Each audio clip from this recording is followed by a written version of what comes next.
Alright, so I'm back with another UFO style video. This one I find extremely fascinating. This is the late 1800s. I wanted to delve into this. It's like from. It sounded like it was from 1896 to 1897. It was the mystery airship phenomenon, or the phantom airship phenomenon. Um, I'd like to do a deep dive into this, and this is just kind of like kind of maybe an introduction to it. Um, but yeah, I wanted to get right into this, and let's see what we think. Let's see if it's worth delving into. I'm sure it is. Um, let's see here. Um, this is just from this is just a Wikipedia article on it that I'll just do for now. And yeah, let's see what we think about all this.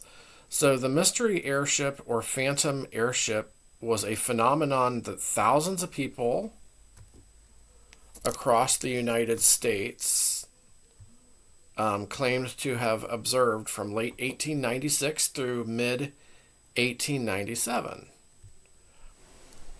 Okay, hold on a second. Okay. Um,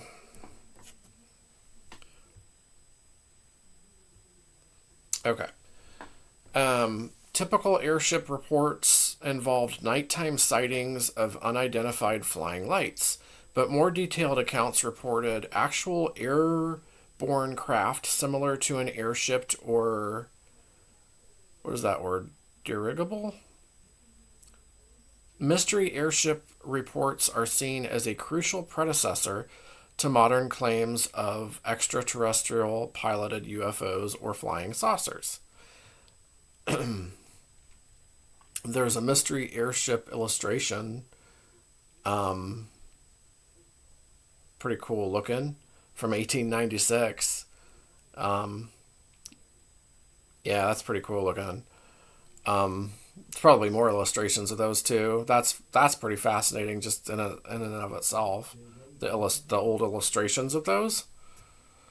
Reports of the alleged airship crewmen and pilots usually described them as humanoid, although um,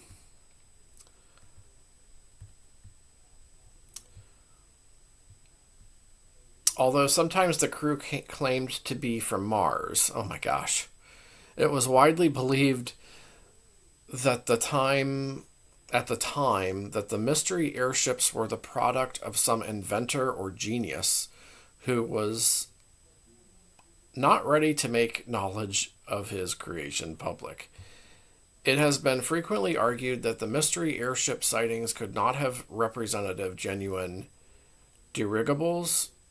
I'm not sure what that means, but I'm sure it means like airships or something like that, as no officially documented test flights of long range powered airships or airplanes of any kind in the United States from the period are known to exist, and it would have been impossible, not to mention irrational, to keep such a thing secret. So, okay. Um, it says several functional airships had been manufactured and um, tested prior to the 1896/97 reports. Um, let's see here. But their capabilities were far more limited than those of the mystery airships. Okay. Okay. Um, so that's something to keep in mind here.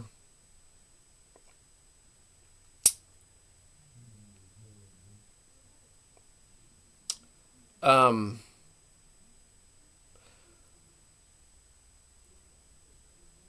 says here it's noted that contemporary American newspapers of the yellow journalism era were more likely to print manufactured stories and hoaxes than our modern news sources. And editors of the late 19th century often would have expected the reader to understand that such stories were false.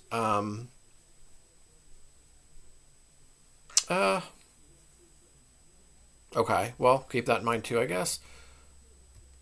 Initially, most journalists of the period did not appear to take the airship reports very seriously. However, as the sightings continued, several newspapers covered the story with genuine wonder and interest. Okay. That's what I like to hear. While others were more skeptical and even hostile. Ooh.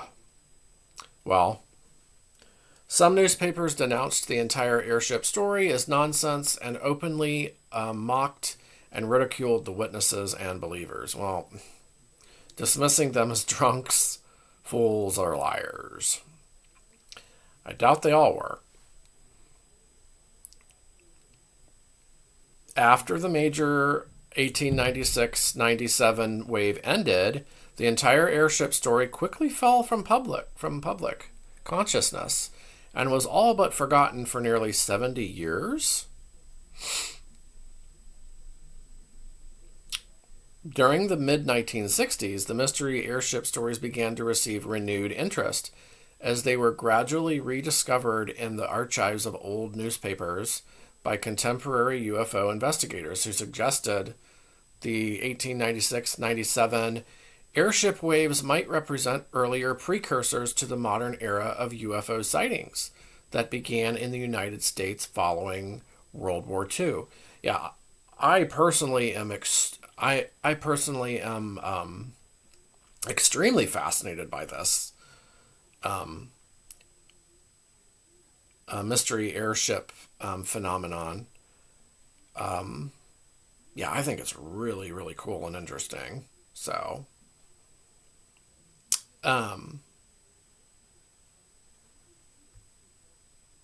let's see. It says here a number of popular novels dealing with airships and their secretive inventors were published in the years before the airship sightings.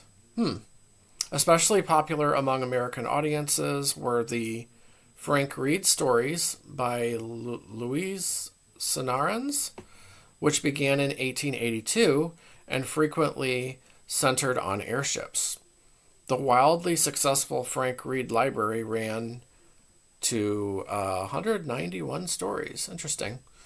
Sonarans' acquaintance Jules Verne borrowed the conceit of a secret inventor who had developed a powerful airship for his novel Robert the Conqueror, which was published in the U.S. in 1887. The airship stories of the prolific science fiction author Robert Duncan Milne were also serialized in San Francisco newspapers during the 1890s. Okay. The late 19th century was a period of intense technological innovation, including the invention of the telephone and the automobile. Widespread publications about both lighter-than-air and heavier-than-air flight in the late 19th century gave rise to a common belief that the development of a successful airship was imminent. On November 17th, 1896, the very same day of the first sighting of the mystery airship in San Francisco, California, the San Francisco Bee printed that what claimed to be a telegram from a New York inventor stating that he was flying his airship from New York to California and would arrive there in 2 days. That was the very same day of the first sighting of the mystery airship in Sacramento, California. That's okay. Okay. Well, let's go to this part here. It says earlier sightings. In July of 1868, the zoologist carried a report from a local newspaper in Copiapo, Chile, regarding a gigantic bird with brilliant scales that made a metallic sound and had been flying over the town. Oh, God. Okay. Um, well, there's more on that story. Um, Charles Fort, in his 1932 book called Low, okay, discussed his report along with various other reports of aerial apparitions from the 19th and 20th centuries. Very interesting there. Fort observed that inhabitants of the backwoods of China might similarly describe one of this Earth's airships floating over their farms. Fort seldom mentioned any of the airship reports of 1896 and 97 in his works, although he had spent that time writing for some of the same newspapers that published the airship reports. Discussing the Copiapo report in 2001, Lauren Coleman called it an example of reports of weird aerial constructions on the boundary between machines and animals that just do not make sense. Right. Okay, and here's July 29th, 1880. 1880, so there's nothing flying in the sky at that time. Two witnesses in Louisville, Kentucky, saw a flying object described as a man surrounded by machinery, which he seemed to be working with his hands, with wings protruding from his back. Okay, merely a month later, a similar sighting happened in New Jersey. It was written at the New York Times that it was apparently a man with bat's wings and improved frog's legs. Oh my God. What a sight that would be. The monster waved his wings in answer to the whistle of a locomotive. Okay.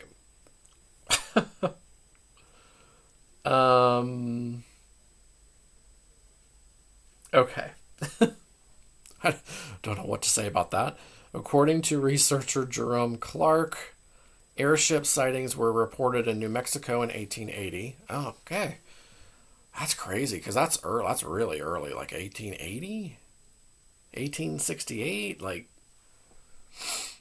man. All right, now we're going to get to the actual airship wave of 96 and 97. Man,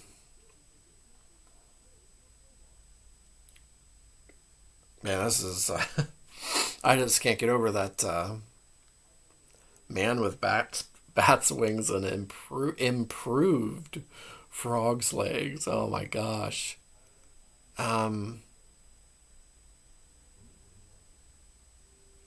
Okay. I like to know more about that if there's more about that, because that is truly bizarre. In the funniest way imaginable. Oh my gosh. Okay, the best known of the mystery airship waves began in California in 1896. Okay. Then, early in 1897, reports and accounts of similar sightings came from other areas, okay, generally moving eastward across the country. Although the majority of witnesses reported seeing only a light or group of lights in the night sky, some accounts during the airship wave claim that occupants were visible on some crafts. Yeah. And encounters with the pilot or crew were occasionally reported as well. So this is see, that's crazy. That is some crazy sounding stuff right there. These occupants often appeared to be human, though their behavior, mannerisms, and clothing were sometimes reported to be unusual. Sometimes the apparent humans claimed to be from the planet Mars. Oh my gosh. Well, historian Mike Dash described and summarized the 1896-97 series of airship sightings, writing, "The general conclusion of investigators was that a considerable number of simpler sightings were misidentification of planets and stars, and a large number of the more complex the result of hoaxes and practical jokes. A small residuum remains perplexing." That's fair. Okay. There's always going to be those ones that are going to be um, very questionable and more like legitimate sounding, for sure. Just like today, and it's kind of like how it's always been. There's going to be a lot of hoaxes, jokes, misidentifications, and then there's always that um, there's always that smaller amount that remains, like, has you scratching your head and wondering, could, wondering, could this have actually been, legit, not a hoax or a joke. So,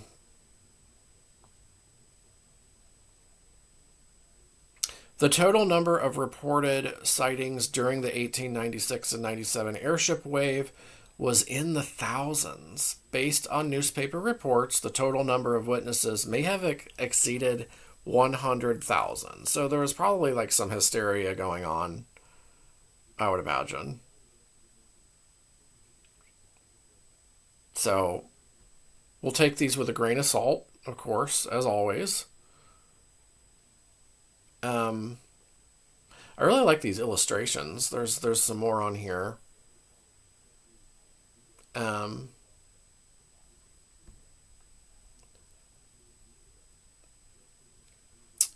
California, 1896.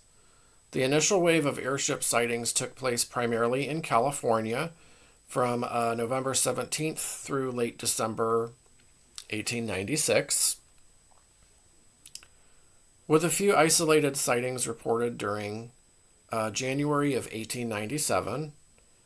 There were also a handful of reports of the airship in Oregon, Washington, and British Columbia.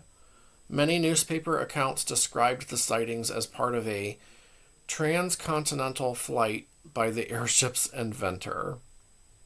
Okay. Let's see how far I want to go here. We are already 18 minutes in. I'll see what I want to do here.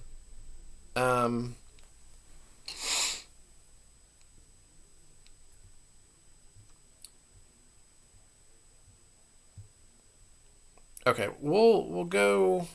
We'll do a little bit more, and then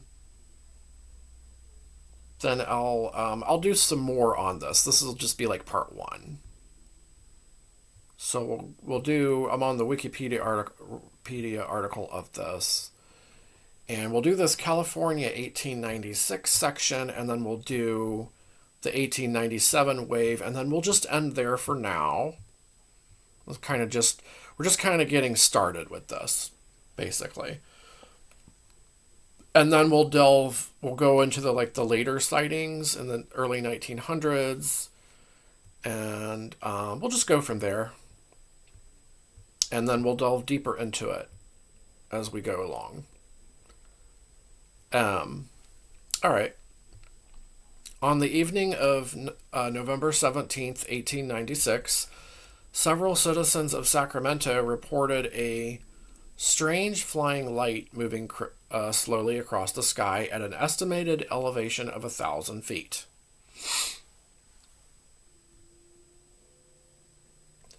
Some witnesses said they could discern a dark shape behind the light.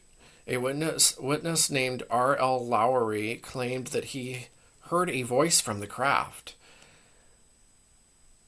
issuing commands to increase elevation in order to avoid hitting a church steeple. Lowry added, in what was no doubt meant as a wink to the reader, that he believed the apparent captain to be referring to the tower of a local brewery, as there were no churches nearby.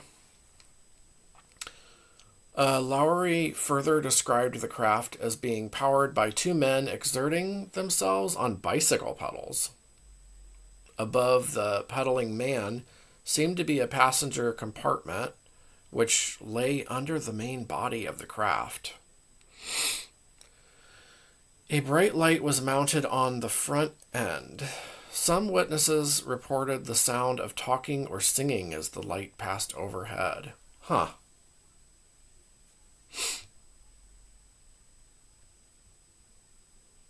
The November 18th, 1896 editions of local newspapers, including the Sacramento Bee and the San Francisco Call, all published accounts of the sighting. The newspapers ran such headlines as "A wandering apparition," claimed they saw a flying airship, "That mysterious light," "Saw the mystic flying light," and "What was it?"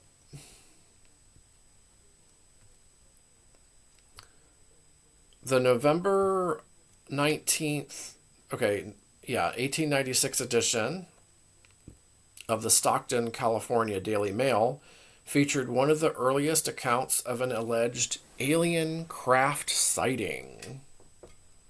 Colonel H.G. Shaw claimed that while driving his buggy through the countryside of Lodi near Stockton, he came across what appeared to be a landed spacecraft. Okay. Oh boy. Okay, this is going to get interesting, I think. And this is 1896?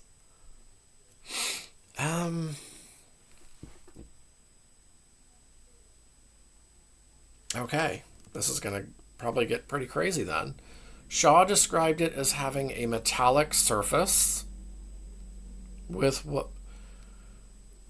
was completely featureless apart from a rudder and pointed ends. He estimated a diameter of 25 feet and said the vessel was around 150 feet in total length. Oh. Okay. Pretty big. 3 slender, 7-foot-tall, apparent extraterrestrials were said to approach from the craft while emitting a strange warbling noise. Oh my gosh. Wait, what? The beings examined Shaw's buggy and then tried to physically force him to accompany them back to the airship?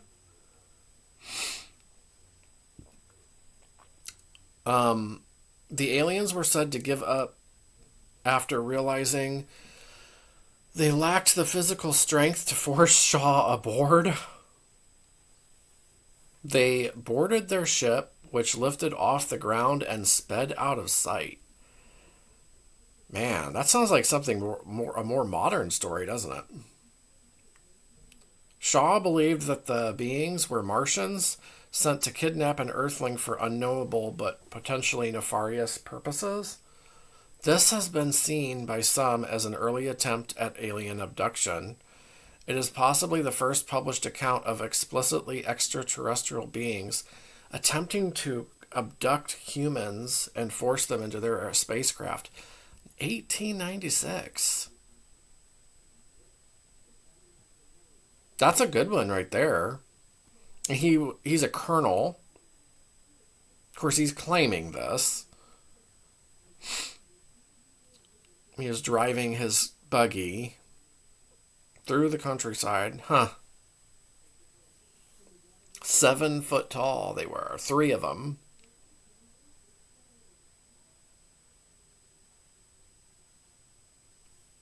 Okay, well,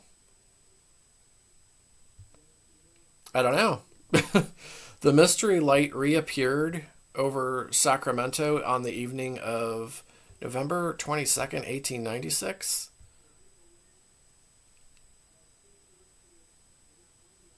Oh,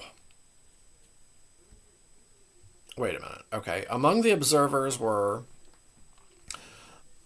excuse me, Sacramento's deputy sheriff and district attorney. Okay. Witnesses described the light as being twice as bright as a typical arc light. Later the same evening, the light was also seen over several other places like San Francisco, Oakland, Santa Rosa, and several other cities, and was reportedly viewed by thousands of witnesses. Okay, well, there's a more legitimate thing here then, including the domestic staff of San Francisco Mayor Adolph Sutro. Yeah, I mean, when you're getting to thousands of witnesses, then of course something's going on. Something did happen. They were seeing something. 1896. On November 29th, so a couple days later, 1896, over 100 residents of Tulare witnessed a spectacular sighting. They assert that they saw the now famous airship that has been wandering around in different sections of the state. It came down quite a distance, then went up and took a straight shot for Hanford. Red, white, and blue lights were seen in succession, but no part of the ship was seen? Oh. Many people watched it as long as it was in sight. So they just saw lights. No part of the ship was seen. Red, white, and blue lights.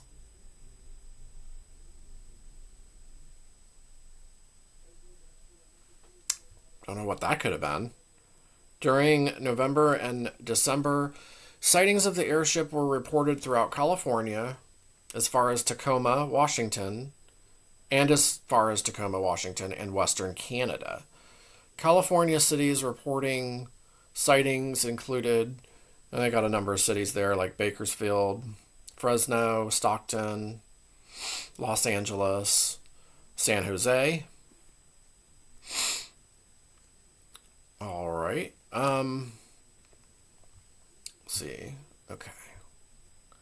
With public interest in the airship sightings running high, a young San Francisco attorney named George Collins came forward and told the newspapers that some months earlier he had been supposedly contacted by a man seeking legal advice concerning the world's first practical airship. Okay. A craft that he claimed was near completion at a secret location near Oroville, about 60 miles from Sacramento. Collins stated that the lights seen over Sacramento must have been his client conducting nocturnal test flights before an official unveiling of his secret invention. This explanation seemed reasonable to many and was given extensive coverage in the San Francisco newspapers. After Collins' announcement, rumors and wild tales began to spread, and for several weeks the Phantom airship was the biggest news story in Northern California. I'm sure. With all those people seeing some things, yeah, it would be. Especially back then. As sightings and reports of mystery lights continued to increase throughout the state, Attorney Collins found himself the center of so much attention and ridicule that he came to regret his earlier bragging.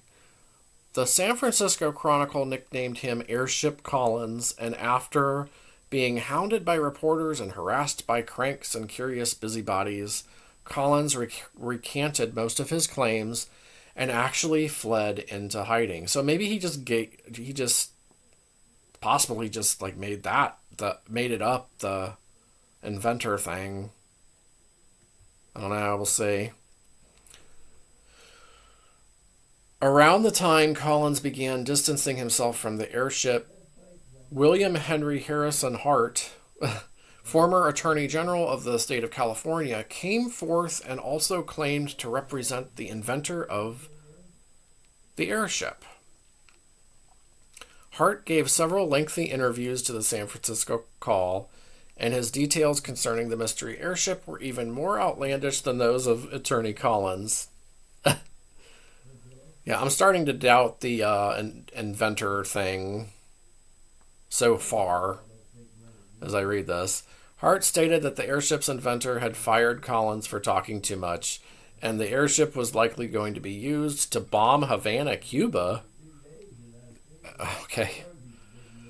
He also claimed that there were actually two airships, one built in California, the other in New Jersey.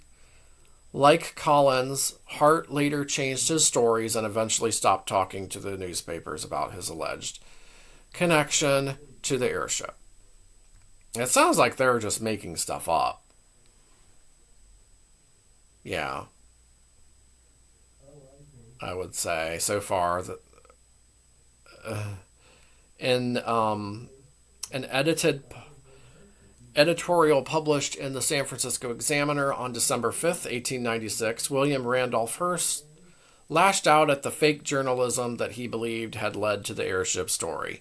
Fake journalism has a good deal to answer for, but we do not recall a more discernible exploit in that line than the persistent attempt to make the public believe that the air in this vicinity is populated with airships.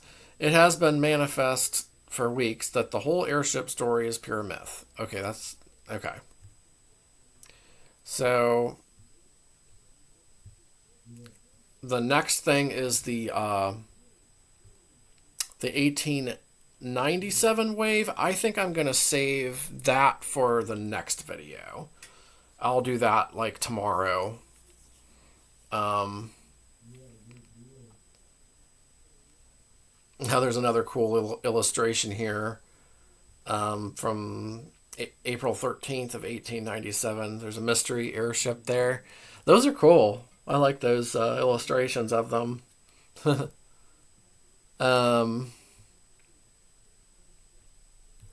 Okay.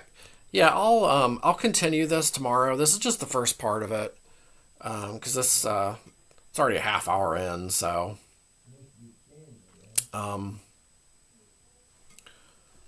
do the next video during the daytime. I know it's kind of dark in here. Hope my listeners don't mind that. I mean, it's just me basically reading and going through the stories anyway. But I hope you find these videos enjoyable. All of my UFO videos. I'm trying to get better at this as I go along. I'm a lot less nervous than when I first started. So yeah, I hope you find this video and topic interesting and enjoyable, and I'll be coming out with more on the mystery airship phenomenon of the late 1800s, early 1900s, I guess, too. I guess it goes on. I'll be coming out with more shortly. And thank you for watching.